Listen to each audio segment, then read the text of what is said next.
కడప జిల్లా ప్రొద్దుటూరులో రాష్ట్ర షేక్ కార్పొరేషన్ చైర్మన్ టీడీపీ పార్టీ రాష్ట్ర ప్రధాన కార్యదర్శి విఎస్ ముక్తియార్ తీవ్ర వ్యాఖ్యలు చేశారు. అధికారం, దాహం, స్వార్థ రాజకీయాల కోసం వైసీపీ కుట్రలు చేస్తోందని ఆరోపించారు. కడప అల్మాస్పేట ఘటనపై మాజీ డిప్యూటీ సీఎం అంజద్ బాషా మొసలి కన్నీరు కారుస్తున్నారని విమర్శించారు. రాష్ట్రంలో మత సామరస్యాన్ని దెబ్బతీసి కూటమి ప్రభుత్వంపై బురద జల్లడమే వైసీపీ లక్ష్యమని తెలిపారు. అల్లర్ల ఘటనలో అరెస్ట్ అయిన వారిలో వైసీపీ నాయకులు, కార్యకర్తలే ఉన్నారని పేర్కొంటూ అల్లర్ల సూత్రధారులపై పోలీసులు కఠిన చర్యలు తీసుకుంటారని హెచ్చరించారు. డిప్యూటీ సీఎం అంజద్ బాషా గారు 9వ తారీఖు అల్మాస్పేటలో జరిగిన దుర్ఘటన గురించి వైఎస్ఆర్సీపీ పార్టీకి ఏం సంబంధం లేదు, తెలుగుదేశం పార్టీ విఫలమైన దానివల్ల వైఎస్ఆర్సీపీ పార్టీ పైన నింద మోపుతున్నారని ఆరోపణ చేయడం జరిగింది.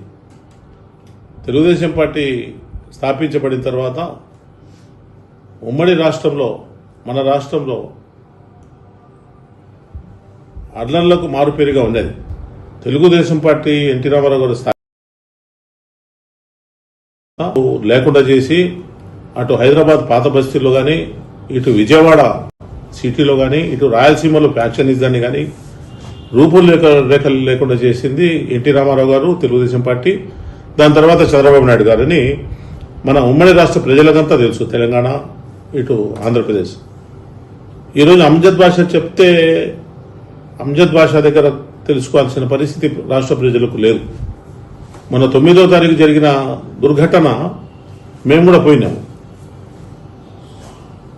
2019లో చంద్రబాబు నాయుడు గారు అల్మాస్పేట సర్కిల్ను మా ప్రభుత్వం వస్తే నేను అభివృద్ధి చేస్తాను, అల్మాస్పేట సర్కిల్ను తీసేసి టిప్పు సుల్తాన్ సర్కిల్ పెడతామన్న మాట వాస్తవం.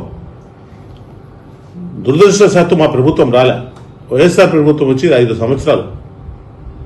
5 సంవత్సరాలు వైఎస్ఆర్ ప్రభుత్వం అయిపోయిన తర్వాత మళ్ళీ 1.5 సంవత్సరం, 2 సంవత్సరాలు